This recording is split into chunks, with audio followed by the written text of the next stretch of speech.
Okay, hello everyone. तो ये हमारा ना बायोलॉजी का लास्ट वीडियो है जिसमें हम चैप्टर 9 जो दिया हुआ है क्लास 10 में वो देख रहे हैं, आनुवंशिकता एवं जैव विकास। ठीक है। अब जैसे यहाँ पे एक चीज़ दिया हुआ है कि जब हम गन्ना का खेत का अवलोकन करते हैं, मतलब हम उसको देखते हैं कि इसका कैसे वृद्धि हो रहा है, इसमें किस तरीके की शाखाएं निकल रही, इसमें कितना फैलाव हो रहा है, तो हम पाते हैं कि पौधे में बहुत कम विभिन्नताएं देखने को मिलती। मतलब गन्ना का खेत ऐसा है जहाँ पे विभिन्नताएं नहीं होती, मतलब वो एक तरीके से एक समान में ही उगते हैं और उसका फार्मिंग होता है। ये मैंने बस बेसिक से बता दिया। अगला है कि जनन के समय विभिन्नताओं का संचयन, मतलब जब जनन की क्रियाएं होती है तो विभिन्नता का संचयन कैसे होता है। यदि एक जीवाणु विभाजित होता है तो परिणामतः दो जीवाणु उत्पन्न होते हैं। ठीक है। जो पुनः विभाजित होकर चार जीवाणु उत्पन्न करते हैं। ठीक है। तो यहाँ पे सिंपल सा टेक्निक क्या है कि जैसे ये एक जीवाणु है, ठीक है ना, तो ये कितना जीवाणु उत्पन्न करेगा, दो जीवाणु उत्पन्न करेगा। फिर दो जीवाणु से कितने होगा, एक इधर उत्पन्न होगा, फिर एक इधर होगा, तो दो दूना चार। फिर इसमें कितना बनेगा, तो एक इसका निकालिए, एक इसका निकालिए, एक इसका निकालिए, एक इसका निकालिए, तो दो चार छः आठ। ठीक है।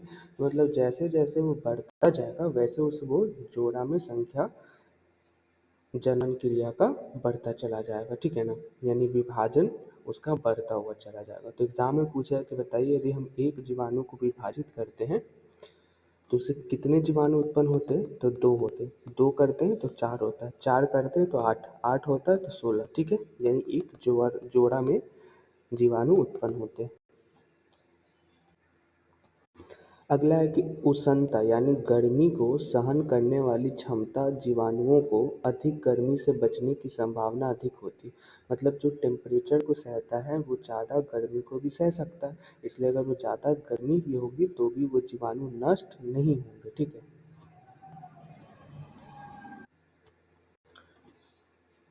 अगला है मेंडल।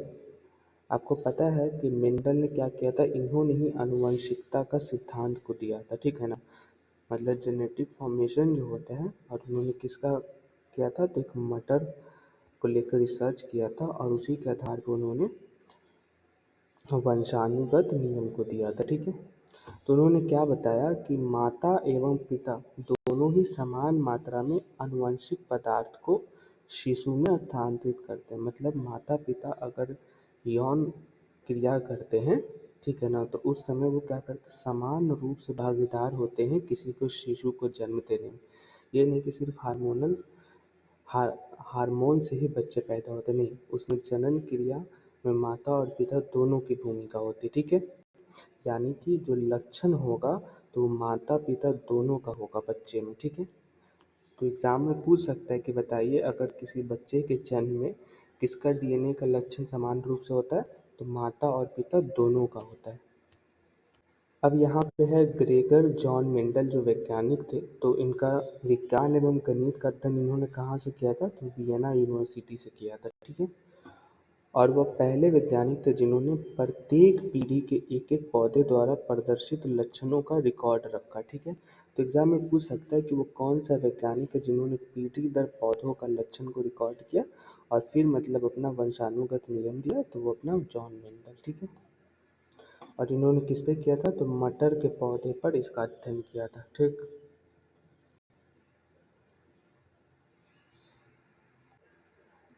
मेंडल ने जब ये थ्योरी निकाला था, ये जो पीरियो वाला थ्योरी, तो उसमें बताया कि अगर लैंगिक जनन की क्रिया होती है ना, तो उसका जो लक्षण होगा वो हमेशा दो प्रतिक्रियाओं के स्वरूप वंशानुगत होगा। मतलब अगर जैसे मान लो कि ये मेल है और ये फीमेल है, तो इसका जो चाइल्ड का डेवलपमेंट होगा ना, तो इसमें दो लक्षण होगा वंशानुगत, एक माता का और एक पिता का, जो हमने ऊपर में देखा।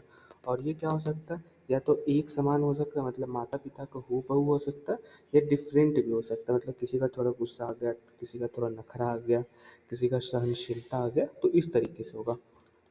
मेंडल ये थ्योरी कैसे दिया था, तो ये देखो, एक लंबा पौधा लिया और एक बौना पौधा लिया। ठीक है।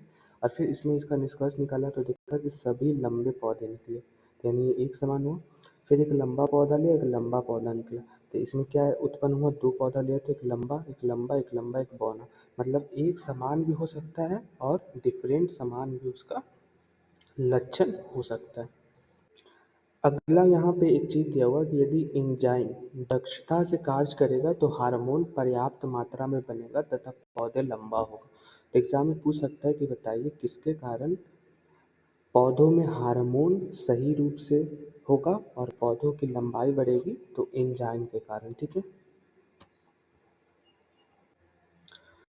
अब यहाँ पे एक चीज़ दिया हुआ है कि मटर के प्रत्येक पौधे में सभी जीन के 2 सेट होंगे, मतलब जितने भी हम जीन लेंगे, ठीक है, और प्रत्येक जन से एक सेट के वंशानुगत, मतलब एक मेल और एक फीमेल यहाँ पे भी मानते हैं तो एक चाइल्ड। ठीक है, यहाँ पे 2 जीन हुआ, यहाँ पे एक जीन का उत्पन्न हुआ। ठीक है, मतलब कि एक सेट का निर्माण, एक सेट मतलब जानते हैं ना, मतलब एक इधर का और दोनों का कंबाइंड फॉर्म क्या होगा, एक सेट का निर्माण करता है। लेकिन समानता हमने ऊपर में देखा था कि सेल में कितने जोन होते, 2 कॉपीज बनते हैं। ठीक है ना, मतलब एक क्रोमोसोम से कितने बनते हैं, एक यहाँ पे बना फिर एक इससे, फिर यहाँ पे अगर एक है तो यहाँ पे 2 फिर 2 4। ठीक है, लेकिन पौधों में क्या होगा, सिर्फ एक सेट बनेगा, बाकी जितने में क्या बनेगा, 2 सेट बनेगा।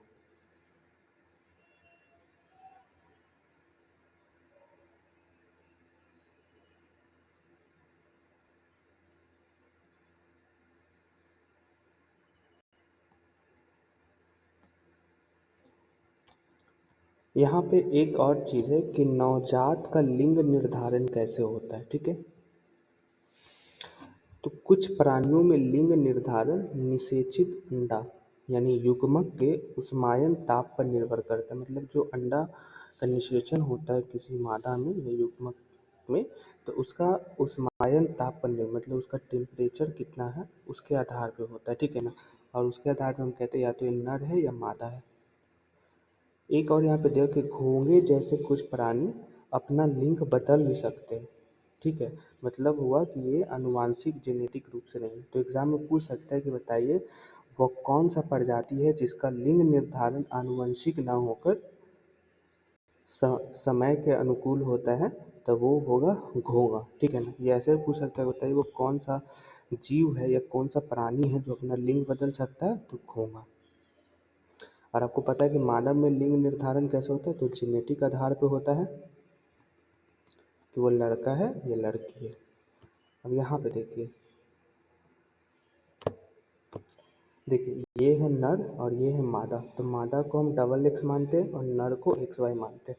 तो अगर मान लेते हैं कि एक युग्मक स्पर्म का एक्स है और एक है वाई, ठीक है, और ये कहाँ गया, अपना युग्मनज में गया, तो इसका निर्माण कैसे होगा, एक्स एक्स मादा होगा, और अगर ये एक्स फॉर्म और फिर यहाँ पे नर का पैदा होगा तो एक्स वाई होगा, तो इसका जनन कैसे होगा, नर होगा। ठीक है, नहीं समझे फिर से समझाता हूँ। जैसे एक एक्स है और एक वाई है, ठीक है, तो एक्स वाई है और ये दोनों का जब जनन की क्रिया में पार्टिसिपेशन होगा तो इससे क्या होगा, या तो एक्स एक्स का निर्माण होगा या फिर एक्स वाई का निर्माण होगा। तो अगर एक्स एक्स युग्मनज में बनेगा तो इसका हम क्या कहेंगे, मादा है, और एक्स वाई होगा तो यानी नर है।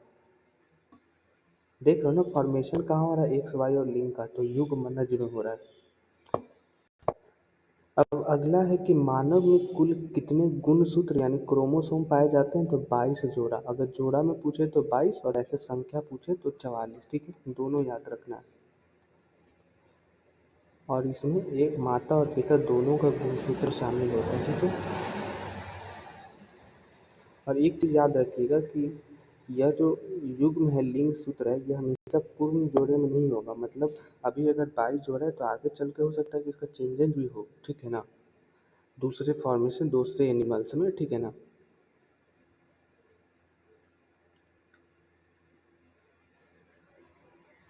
देखो पुरुष नर में यह जोड़ा परिपूर्ण नहीं होता, जिसका एक गुणसूत्र एक्स जो बड़ा होता है और छोटा कौन होता है, वाई, मतलब जो पुरुष में एक्स और वाई होता है तो उसमें बड़ा आकार एक्स का होता है, छोटा आकार वाई का होता है।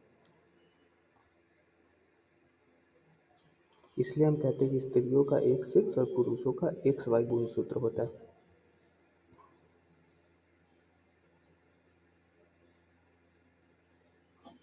यहाँ पे एक और चीज़ दिया हुआ कि सभी बच्चे चाहे वह लड़का हो या लड़की अपनी माता से X गुण प्राप्त करते हैं, ठीक है।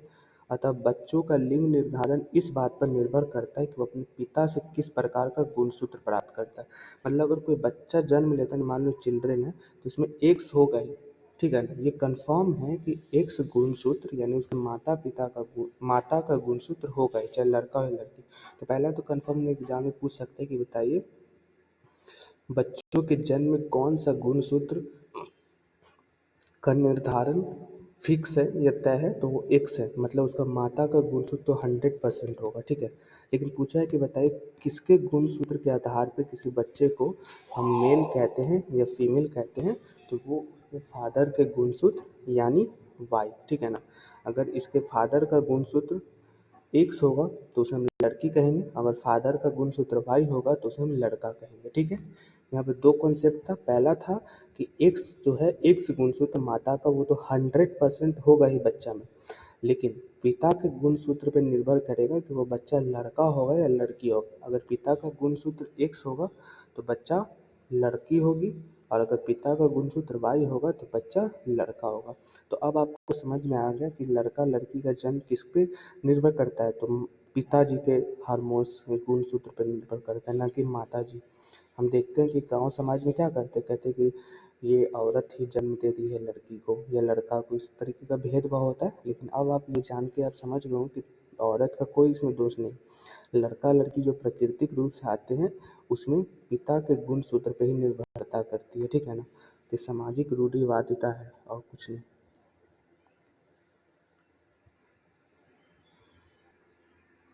अगला है एक दृष्टांत, मतलब एक रीजन की बात कर रहा है कि 12 लाल भृंगों यानी बीटल्स का एक समूह है जो कहाँ रहता है, तो हरी पत्ती वाली झाड़ियों में रहता है,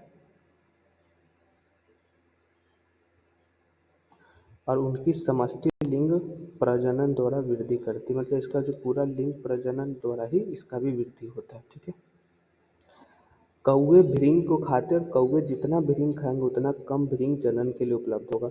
एग्जाम पूछ सकते हैं कि किसके कारण कम भृंग जनन के लिए उपलब्ध होगा, तो कौवा। ये ऐसे पूछ सकता है कि भृंग के कारण जनन के लिए उपलब्धता होती है, तो वो कौवा, ठीक है। दोनों टर्म आपको याद रखना है।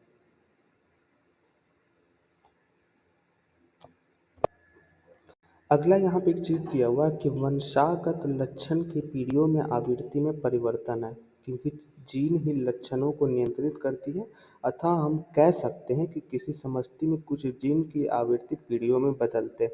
मतलब अगर कोई, जैसे ये मान लो ये बच्चा है, चाइल्ड है, और इसके अगर किसी भी आवृत्ति में परिवर्तन आता है तो उसका कारण क्या होगा, जीन। मतलब कि जीन में कुछ गड़बड़ी थी, इसी कारण इस बच्चे में भी गड़बड़ी का सामना करना पड़ रहा है, ठीक है ना।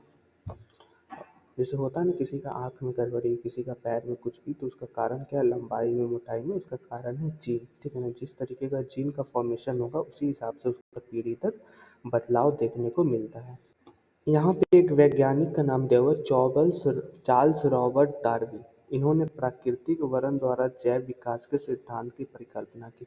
मतलब नेचुरल फॉर्मेशन के द्वारा जो बायोलॉजिकल डेवलपमेंट होते हैं उसके सिद्धांत किसने दिया, तो रॉबर्ट डार्विन ने। यह एक प्रकृति शास्त्री भी थे, मतलब पूछे कि बताइए निम्न में से कौन प्रकृति शास्त्री वैज्ञानिक थे, तो चार्ल्स डार्विन। प्राकृतिक वर्ण द्वारा जैव विज्ञान का सिद्धांत किसने दिया, तो रॉबर्ट डार्विन, ठीक है।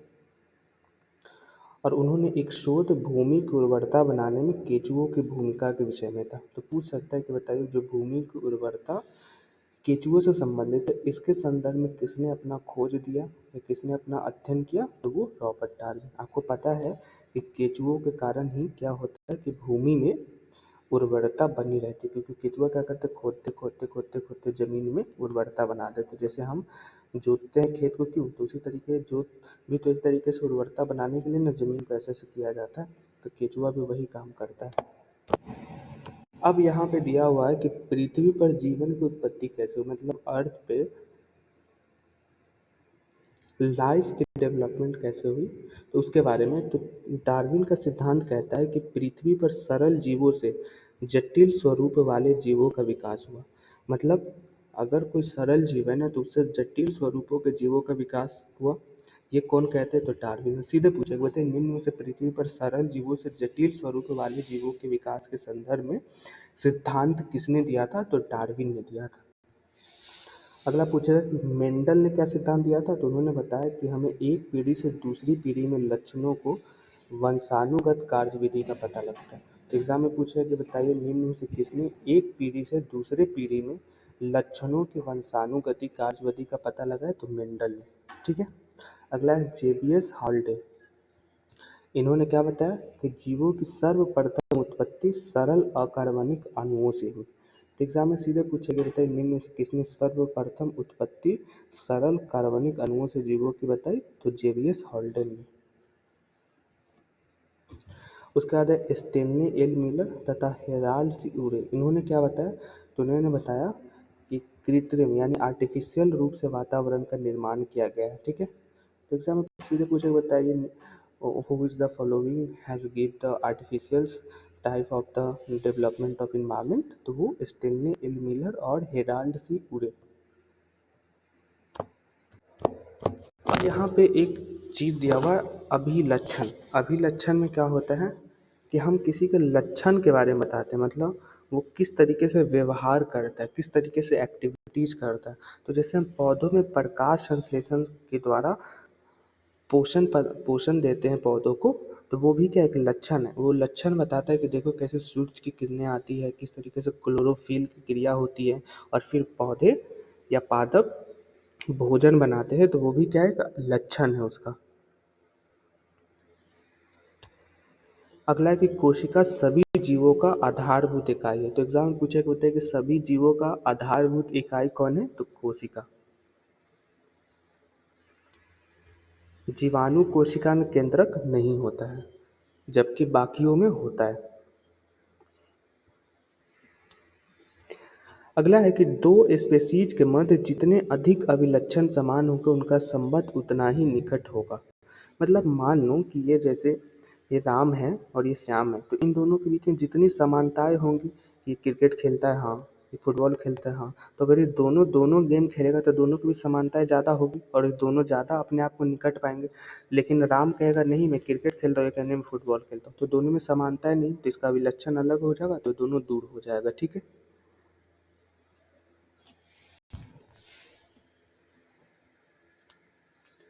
अब यहाँ पे दिया हुआ कि पक्षियाँ सरीसृप या जल स्थलचर एम्फीबियन के भारतीय स्तनधारियों के भी चार पैर होते हैं। मतलब पक्षियों के चार पैर होते हैं, सरीसृप यानी रेप्टाइल्स के चार पैर होते हैं, और जल स्थलचर मतलब जो जल और स्थल में रहते हैं उसका, और साथ में जिनका स्तन होता है, इन सभी के पास कितने पैर होते हैं? तो चार पैर होते हैं। अब यहाँ देखो, पक्षी एवं चमगादड़ के पंख होते हैं लेकिन गिलहरी और छिपकली के नहीं होते। चमगादड़ है, सॉरी ये पक्षी है, ये चमगादड़, दोनों के पास पंख है, लेकिन गिलहरी और छिपकली के पास पंख नहीं होता है। चमगादड़ का पंख कैसे बनता है? तो उसके जो उंगली का मध्य का त्वचा है उसके फैलने से बनता है, ये देख सकते हो आप।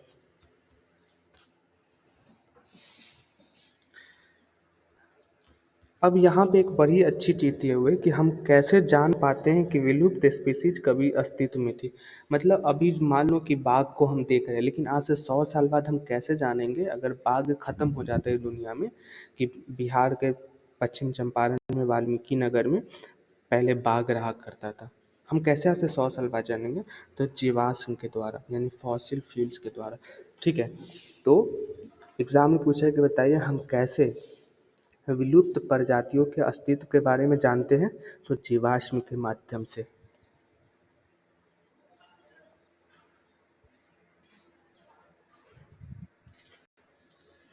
अब जैसे यहाँ पे कुछ जीवाश्म के नाम दिया हुआ है, जैसे जीवाश्म पेड़ का तना दिया हुआ है, जीवाश्म अकशेरुकी जिसे हम अमोनोनाइट कहते हैं।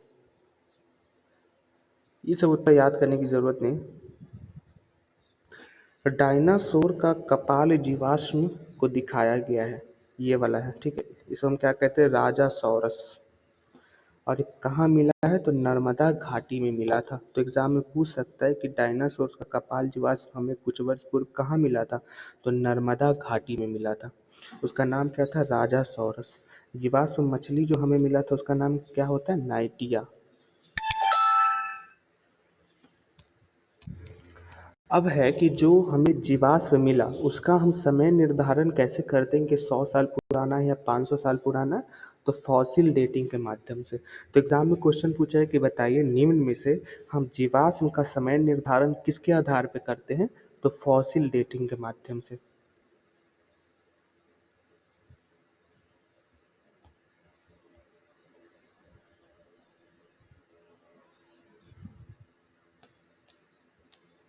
यहाँ पे दिया हुआ है कि प्लैनेरिया नाम का चपटा कृमि अति सरल आँख होता है, मतलब इसका आँख एकदम सरल प्रकार का होता है, ठीक है, जो वास्तव में नेत्र बिंदु है, जो प्रकाश को पहचान सकता है। ये देखो,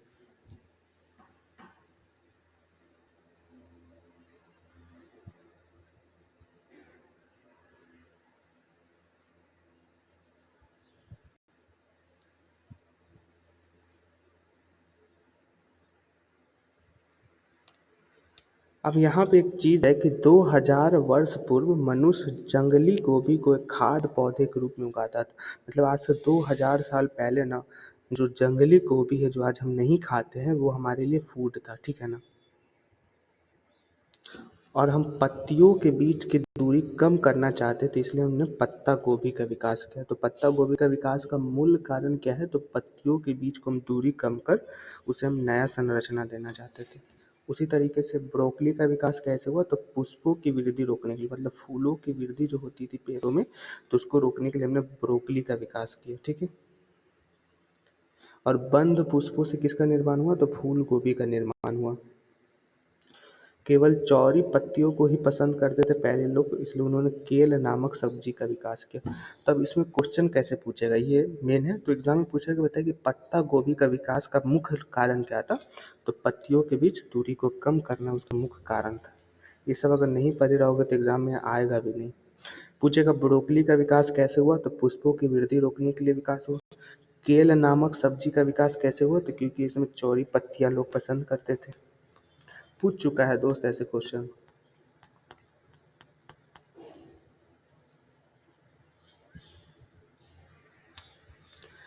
अगला है कि अतः उदाहरण के लिए सत्य नहीं है कि मानव का विकास चिंपैंजी से हुआ, वरन पहले मानव एवं चिंपैंजी दोनों ही पूर्वज समान थे। वे न चिंपांजी की तरह थे और न ही मानव की तरह। तो मतलब हम जो कहते हैं कि मानव का विकास चिंपांजी से हुआ, ये क्या है? ये गलत बात है, ठीक है ना। मतलब चिंपांजी और मानव पहले दोनों थे, लेकिन दोनों का विकास का ये कहीं भी साक्ष्य नहीं मिला है कि चिंपांजी की तरह ही मानव दिखते थे।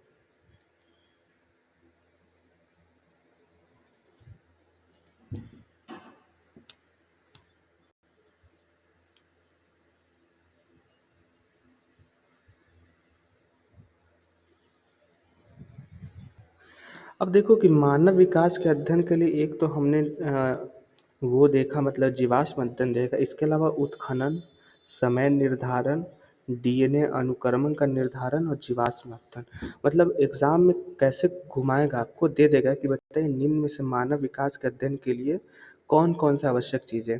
तो जिसको जीवाश्म में पता है तो उसे जीवाश्म मार देगा। लेकिन अगर जिसको पता है कि नहीं, जो हम उत्खनन की क्रिया करते हैं उससे भी हमें मानव विकास के बारे में पता चलता है कि यहाँ पे मानव 2000 साल पहले रहते थे। हम कैसे जानते हैं? कि हड़प्पा सभ्यता के लोग जानते हैं। तो वहाँ पे मानव उत्खनन किया तब ना पता चला कि यहाँ पे हड़प्पा के लोग भी रहते थे, है ना। समय निर्धारण, हमें कैसे पता चलता है कि यहाँ पे 5000 साल पहले मानव रहते थे? तो हमने उसका समय का निर्धारण किया डेटिंग के माध्यम से कि नहीं, यहाँ पे इस तरीके से लोग रहते। जीवाश्म का अध्ययन करते हैं और डीएनए अनुक्रम, मतलब हमें डीएनए के थ्रू भी पता चलता है। अगर किसी भी, आज हम डायनासोर के बारे में जानते क्यों? क्योंकि उसका डीएनए का हम साक्ष्य खोजने में लगे। किसी मानव का उम्र का पता कैसे चलता है? उसके डीएनए से, कि 10 साल का है, 20 साल का है, 100 साल का या 5000 साल का है, ठीक है ना।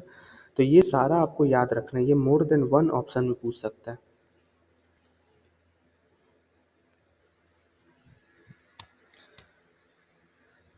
सभी का उद्भव कहाँ से हुआ? तो अफ्रीका से। तो क्वेश्चन पूछे कि मानव का उद्भव कहाँ से हुआ है? तो अफ्रीका से हुआ है। और हम मानव को क्या कहते हैं, कौन सा स्पीसीज के अंदर रखते हैं? तो होमो सेपियंस के, ठीक है। मानव आया कैसे? तो पहले अफ्रीका में, फिर पश्चिमी एशिया, फिर वहाँ से मध्य एशिया गए, फिर यूरेशिया यानी यूरोप में गए, फिर दक्षिण एशिया, फिर पूर्वी एशिया, फिर उसके बाद इंडोनेशिया, फिर फिलीपींस और फिर ऑस्ट्रेलिया, और फिर बेरिंग लैंड ब्रिज को पार करके अमेरिका पहुंचे। मतलब देखो कि मानव आया कहाँ से? पहले अफ्रीका में इसका होता है जन्म, ठीक है। फिर ये कहाँ जाता है? पश्चिम एशिया में जाता है, फिर मध्य एशिया में। तो इतना तो आप याद नहीं रख पाओगे, दो तीन चीज़ याद रख पाओगे कि मानव का उद्भव कहाँ हुआ? तो अफ्रीका से, पहला टर्म याद रख लोगे। दूसरा कि मानव किस स्पेसीज के अंतर्गत आता है? तो होमो सेपियंस के अंतर्गत आता है। मानव अमेरिका कैसे पहुंचा? तो बेरिंग लैंड ब्रिज को पास करके पहुंचा, ठीक है। तो ये आप ऐसे याद रख सकते हो। तो ये हमारा ना बायोलॉजी खत्म होता है, ये अभ्यास प्रश्न है, तो ये आप अभ्यास प्रश्न देख लीजिएगा, अब अपने से बनाने का प्रयास कीजिएगा। तो ठीक है, तो यहाँ पे देखो किससे हमारी अधिक समानता है, ठीक है ना, समानता है। उद्भव कहीं पे भी नहीं, हमने अभी किताब में भी देखा कि चिंपांजी से हमारा उद्भव नहीं हुआ, बल्कि चिंपांजी से हमारी समानता है अधिक, ठीक है ना, इसलिए हम कहते हैं कि चिंपांजियों से ही की तरह हम दिखते थे पहले। तो ये हमारा बायोलॉजी 9-10 का खत्म होता है। आई होप आपको पसंद आया होगा। मैंने ट्राई किया है कि क्वेश्चन आंसर फॉर्मेट में सभी चीज़ों को बताओ जिससे आपको समझने में आसानी हो, ठीक है। तो होपफुली यहीं पे हम इसको समाप्त करते हैं। अब हम ना नेक्स्ट शुरू करेंगे फिजिक्स या केमिस्ट्री में से कोई एक सब्जेक्ट 9-10 का, फिर 6-7-8 पे वापस लौटेंगे। Okay, thank you so much.